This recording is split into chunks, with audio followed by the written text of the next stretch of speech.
DM Arya Singh, एक औरत की जंग। सुबह के 8 बज रहे थे। शहर के पुराने राजपुर बाजार में रोज की तरह चहल पहल थी। सब्जी वालों की आवाजें, बच्चों की हंसी और गाड़ियों के हॉर्न सब मिलकर जैसे जिंदगी का संगीत बजा रहे थे।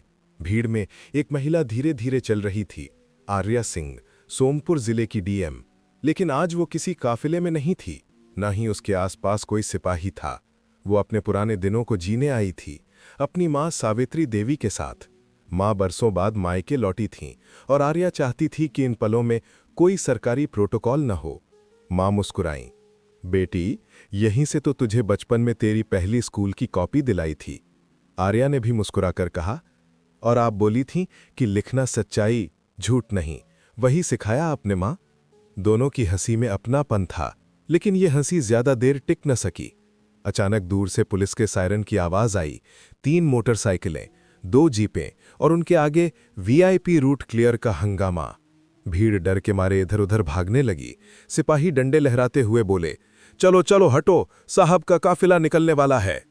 एक बूढ़े फेरी वाले की रेहड़ी उलट दी गई, उसके टमाटर सड़क पर लुढ़क गए। एक बुजुर्ग महिला, आर्या की मां, जो पास ही एक दुकान के आगे बैठी थीं, धीरे से उठने लगीं। लेकिन तभी दरोगा ब्रिजेश यादव की गूंजती आवाज आई, ए बुढ़िया, यहां बैठी क्यों है? ये वीआईपी रूट है, हट। मां ने फोल्डेड हैंड्स से कहा, बेटा, पैर दुख रहे थे, बस जरा बैठ गई थी।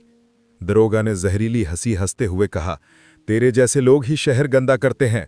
और फिर एक जोरदार थप्पड़। सन्नाटा छा गया। बाजार की हर आवाज उसे एक थप्पड़ में गुम हो गई। उसी वक्त आर्या लौटी। उसने देखा उसकी मां का चेहरा झुक गया था। भीड़ में कोई नहीं बोला, लेकिन आर्या के भीतर कुछ टूट गया था। वो आगे बढ़ी और गरज कर बोली, तुम्हारी हिम्मत कैसे हुई मेरी मां पर हाथ उठाने की? दरोगा ब्रिजेश हंसा, चल भाग यहां से, वरना तुझे भी पड़ेंगे। आर्या ने गहरी सांस ली, मोबाइल निकाला और एक नंबर मिलाया। मैं डीएम आर्या सिंह बोल रही हूं। अभी इसी वक्त घंटाघर बाजार में मौजूद दरोगा ब्रिजेश यादव और उसकी पूरी टीम को सस्पेंड किया जाए और एसपी साहब को 10 मिनट में यहीं बुलाओ। बाजार सन्न रह गया। जो लोग कुछ देर पहले तमाशा देख रहे थे, अब तालियां बजाने लगे। डीएम साहिबा जिंदाबाद के नारे गूंज उठे। आर्या ने अपनी मां का हाथ थामा। अब तुम्हें कोई थप्पड़ नहीं मारेगा मां। सिस्टम से जंग। अगले दिन आर्या ने कोई काफिला नहीं बुलाया। वो एक साधारण हरे सूट में स्कूटर पर बैठी और अकेली सूरजपुर थाना पहुंची। दरवाजे पर सिपाही बोला, कहां, किससे मिलना है? आर्या ने कहा, एक शिकायत दर्ज करवानी है। अंदर थानेदार हंसा, अच्छा, पुलिस की शिकायत पुलिस से करने आई है, चल भाग यहां से। आर्या ने कुछ नहीं कहा। तभी एसपी अंदर आया, वही जो कल बाजार में दौड़ते हुए पहुंचा था। उसने आर्या को देखा और घबराकर बोला, मैडम आप? थानेदार के तो जैसे प्राण उड़ गए। आर्या ने सख्त स्वर में कहा, यह है तुम्हारा न्याय? जहां गरीब इंसाफ मांगने आए तो उसे भगा दिया जाए? थानेदार गिड़गिड़ाया, मैडम गलती हो गई। आर्या बोली, गलती नहीं, अपराध। तुम सस्पेंड हो और तुम्हारे खिलाफ विभागीय जांच होगी। मीडिया का वार। आर्या के इन कदमों से जिले में हलचल मच गई। जनता खुश थी, लेकिन सत्ता के गलियारों में बेचैनी बढ़ रही थी। और फिर एक दिन हर न्यूज चैनल पर चल रहा था, ईमानदार डीएम या सत्ता की नई गुंडा। एक फर्जी वीडियो वायरल हुआ जिसमें दिखाया गया कि आर्या एक दुकानदार से पैसे ले रही है। उसकी आवाज तक एडिट कर दी गई थी। टीवी पर एंकर चिल्ला रहे थे, क्या ये वही डीएम है जो खुद कानून तोड़ रही है? आर्या के चारों ओर साजिश का जाल बुन दिया गया।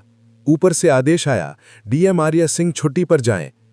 उसकी मां सावित्री बोली, बेटी छोड़ दे ये सब, ये लड़ाई तेरे बस की नहीं। आर्या मुस्कुराई, मां, आपने ही तो सिखाया था कि सच से डरना नहीं। उसने अपने सहायक पंकज से कहा, हमारा सच हम खुद दिखाएंगे। उन्होंने उन सभी जगहों की फुटेज निकाली जहां आर्या ने भ्रष्टाचार पर कार्रवाई की थी। लोगों के बयान, वीडियो, आदेश सब इकट्ठा किए। आर्या ने एक स्वतंत्र पत्रकार अंजलि मेहरा से संपर्क किया। रात के अंधेरे में दोनों की मुलाकात हुई। आर्या ने उसे एक पेन ड्राइव सौंपी। इसमें सच्चाई है, दिखाना है तो पूरा दिखाना। अंजलि ने अगले दिन एक डॉक्यूमेंट्री जारी की, सिस्टम बनाम सच। वीडियो वायरल हो गया। #I support Arya Singh trend करने लगा। अंतिम टकराव। जांच में खुलासा हुआ केस झूठे स्टिंग के पीछे था आईजी रणवीर चौहान। वो वही अफसर था जिसने 18 साल पहले आर्या के पिता के केस को दबाया था।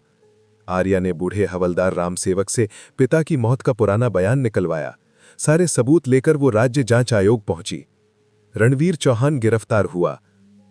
अंतिम दृश्य। कई महीनों बाद आर्या अपनी मां के साथ उसी पुराने बाजार में लौटी जहां कभी थप्पड़ की गूंज थी। आज लोग फूल बरसा रहे थे। सावित्री की आंखों में गर्व था। बेटी, अब तूने सिर्फ इंसाफ नहीं किया, तूने इस सिस्टम में उम्मीद लौटा दी। आर्या मुस्कुराई। मां, अब किसी औरत को अपने बेटे या पति के लिए डरने की जरूरत नहीं। अब डर सिर्फ उन लोगों को होगा जो झूठ के सहारे जीते हैं। कैमरा धीरे धीरे ऊपर उठता है। भीड़ के बीच एक पोस्टर लहराता है, सच बोलने वाली औरत से बड़ा कोई तूफान नहीं।